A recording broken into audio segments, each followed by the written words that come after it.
Hi everybody, welcome back to my channel. Ciao a tutti! I am very excited today because I have created a list of 10 super important verbs that can help you to unlock your Italian.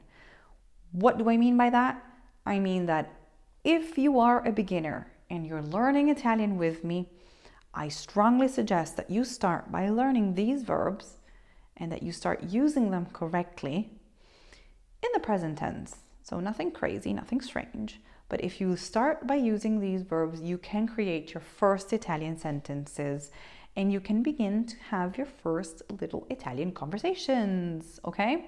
So today I'll be showing you 10 very common and important verbs that every Italian learner should know, okay? As always, you can download this full list, the entire lesson actually, in a PDF format by clicking on the link that you find below this video. If you hate clicking on links, don't worry. All of this is beautifully written out for you on my blog page at italianlanguagehub.com. Okay, let's look at the first verb. What's the first verb that I strongly suggest that you learn? It's the verb chiamarsi. Why do you have to learn this verb? Because if you learn it now, not only will you be able to introduce yourself to others, but you will learn your first reflexive verb. Learn the pattern now so that you will be able to conjugate all of the other reflexive verbs. Okay, so I always say, choose one verb that makes sense for you and that is easy for you, and use it as your pattern, as your scheme, okay? As your, what are reflexive verbs? How are they conjugated? Wait a minute, I learned chiamarsi. That's a reflexive verb. I can use the same pattern, okay? So that's why it's important. How do you conjugate this verb? Let's look at it at the present tense. Io mi chiamo, tu ti chiami, lui, lei si chiama, noi ci chiamiamo, voi vi chiamate, loro si chiamano. So not only will you be able to introduce yourself by using this verb that means to be called, to be named, okay? But you are also learning the structure with the pronouns. You have mi chiamo, ti chiamo, and so on. So not only are you learning the conjugation of the verb, but you're also learning your first pronouns, okay? Internalize them. Make them yours from the beginning so that it's easier after. Let's create a sentence. This is probably one of the first sentences that you can create when you're at the beginning of your language journey. If a person asks you, come ti chiami? What's your name? You will answer, mi chiamo. In my case, I would say, mi chiamo Giulia. Okay? So this is what I mean by learn these verbs to create small sentences. Okay? You can create a little dialogue. Practice by writing some sentences in a notebook or in the comments under this video if you want me to correct them for you. Now, the second verb that I want you to learn is the verb abitare. This verb means to live.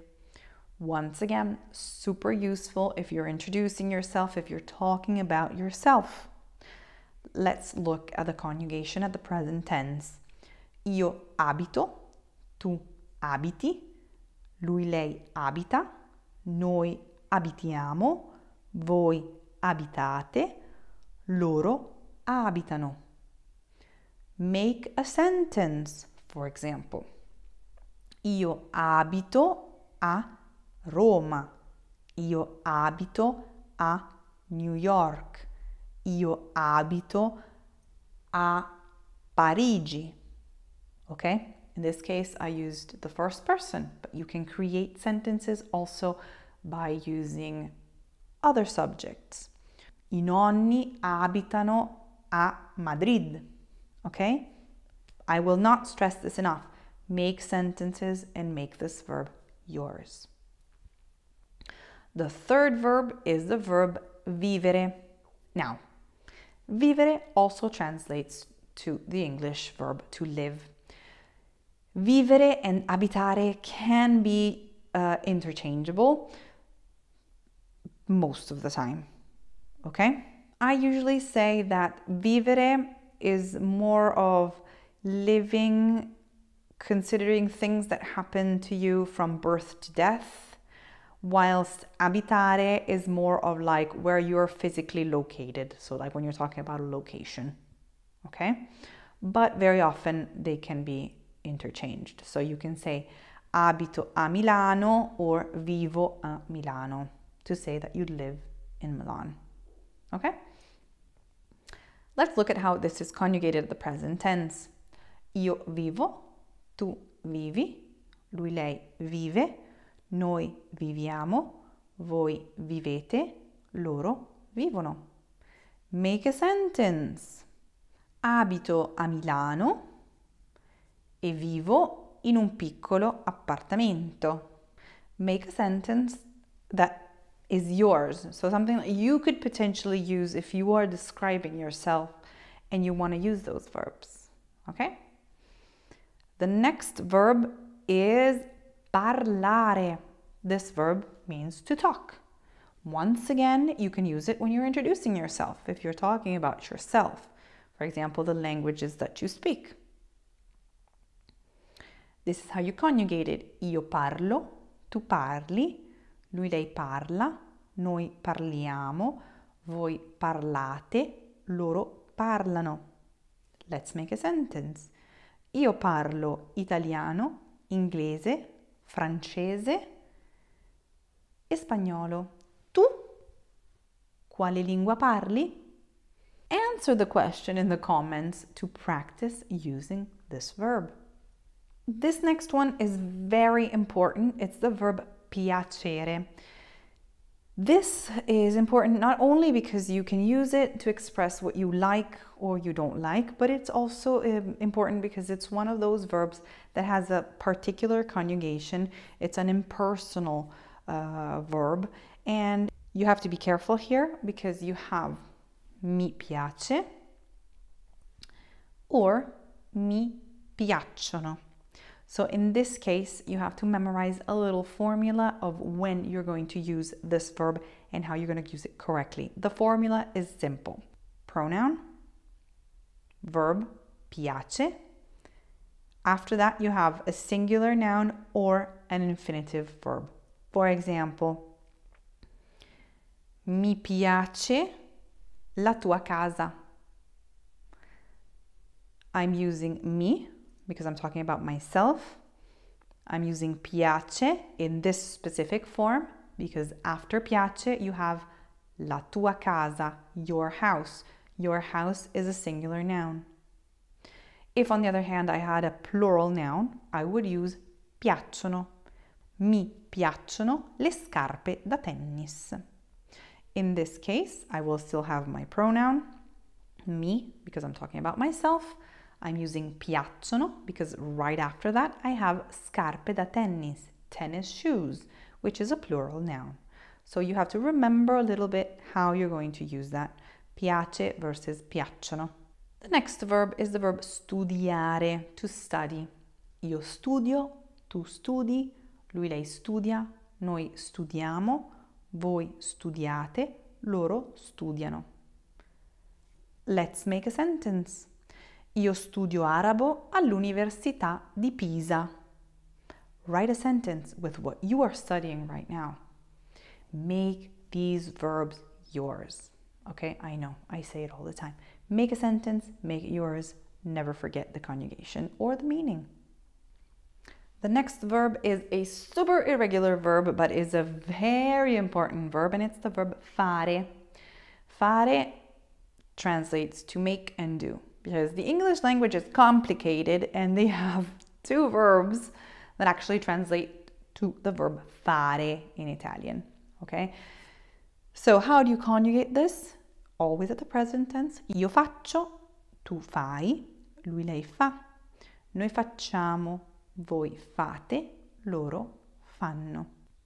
Now, let me ask you a question, and I want you to answer it in the comments. Che sport fai?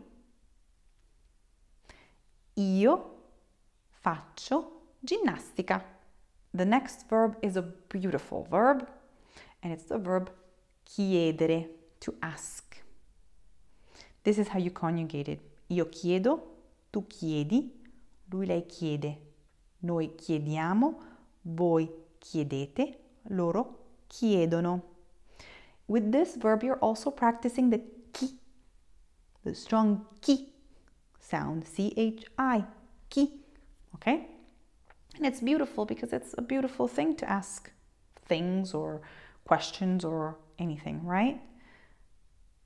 For example, you can say, mi sono persa, chiedo informazioni al bar.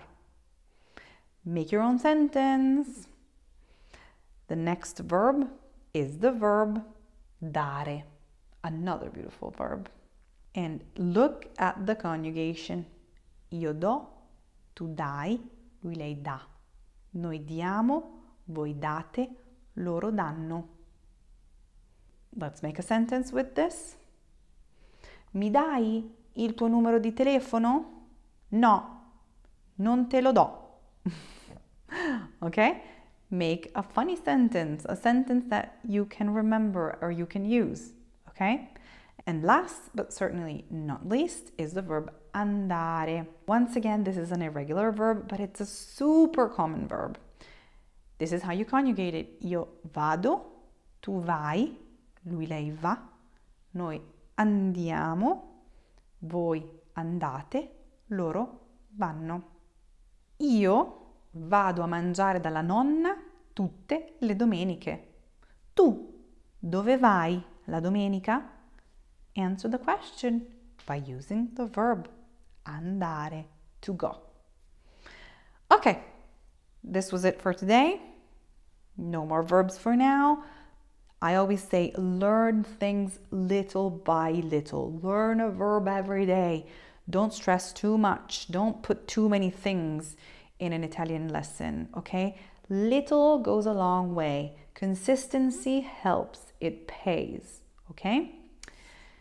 All right, so the only thing to say is va bene. Vado via. Ciao.